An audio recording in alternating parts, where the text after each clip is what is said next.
apakah boleh untuk mengusap makam Nabi Sallallahu Alaihi Wasallam dengan berniatan tabarruk? Apakah Al-Imam Ahmad Ibnu Hanbal membolehkan untuk mengalap berkah dengan mengusap makam Nabi Sallallahu Alaihi Wasallam? Maka ada sebuah riwayat dari Abdullah bin Ahmad, beliau berkata sebagaimana di dalam Al-Ilal wa Ma'rifatir Rijal, aku bertanya kepada Al-Imam Ahmad, kepada ayahnya, tentang seseorang yang mengusap mimbar Nabi dan bertabarruk dengan mengusap dan mencium mimbar, serta melakukan hal yang sama terhadap makam atau sesuatu yang serupa dengan ini dengan niatan mendekatkan diri kepada Allah Azza wa Jalla, yaitu dengan niatan tabarruk. Maka beliau menjawab tidak masalah melakukan hal tersebut. Maka dikatakan oleh Syekhuna Arafat dalam makalahnya, yang tampak dari riwayat ini menunjukkan bahwa dibolehkan, Al-Imam Ahmad membolehkan untuk bertabarruk dengan mengusap kubur dan mimbar. Maka syubhat ini dijawab dengan 3 poin. Yang pertama, riwayat ini merupakan riwayat yang syadz dan gharib, serta bertentangan dengan riwayat mayoritas ulama dari Al-Imam Ahmad tentang larangan hal tersebut. Jadi mayoritas para ulama meriwayatkan justru Al-Imam Ahmad melarang untuk bertabarruk mengusap makam.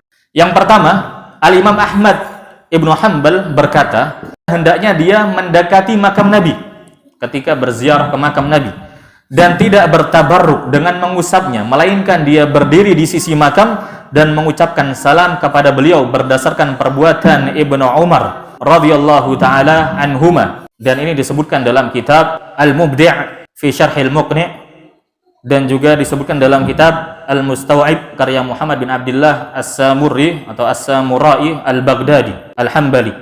Kemudian yang kedua, Al-Imam Ahmad Ibnu Hanbal rahimahullah berkata, para ulama tidak pernah mengusap makam Nabi Sallallahu Alaihi Wasallam, dan ini disebutkan dalam kitab Al-Furu' dan juga Al-Kitab Al-Insaf karya Al-Imam Al-Mardawi Al-Hambali rahimahullah. Kemudian jawaban yang kedua, yaitu bahwa pendapat ulama mazhab Hambali tentang hukum mengusap kuburan atau mengusap makam dalam rangka bertabarruk. Yang pertama, As-Samurai berkata dalam kitab Al-Mustaw'ib, beliau menyebutkan bahkan dibenci, tidak disukai mengusap kuburan. Al-Imam Ahmad Ibnu Hanbal berkata, para ulama tidak pernah mengusap makam Nabi Sallallahu Alaihi Wasallam. Kemudian berikutnya Al-Imam Al-Mardawi berkata dalam Al-Insaf, tidak dianjurkan untuk bertabarruk dengan mengusap kubur Nabi Sallallahu Alaihi Wasallam. Semoga salawat dan salam tercurahkan kepada beliau menurut pendapat yang benar dalam mazhab Hambali. Kemudian poin yang ketiga, jawaban yang ketiga, telah ternukil kesepakatan para ulama terkait keharaman mengusap dan mencium makam Nabi Sallallahu Alaihi Wasallam dalam rangka bertabarruk. At-tamassuh bil qabr itu mengusap dalam rangka tabarruk. Karena salah satu penyebab utama kesyirikan adalah menjadikan kuburan sebagai tempat ibadah. Kemudian sekarang perkataan imam dalam mazhab Asy-Syafi'i.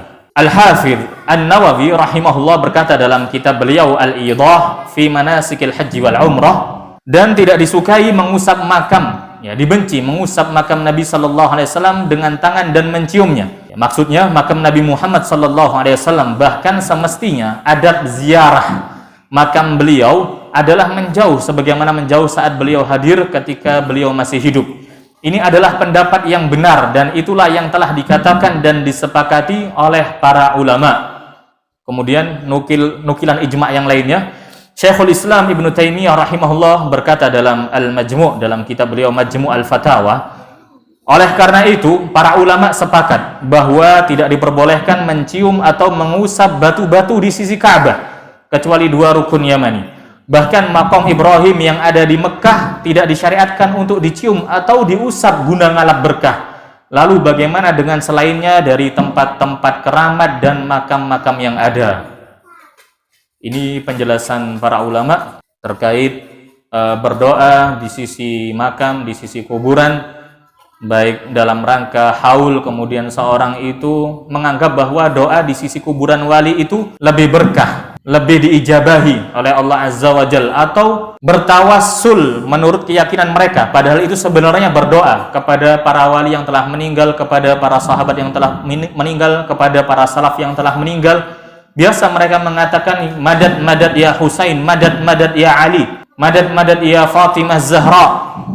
bahwasanya mereka meminta tolong kepada Al-Husain, kepada Ali bin Abi Thalib, kepada Fatimah Az-Zahra. Ini merupakan syirkun akbar.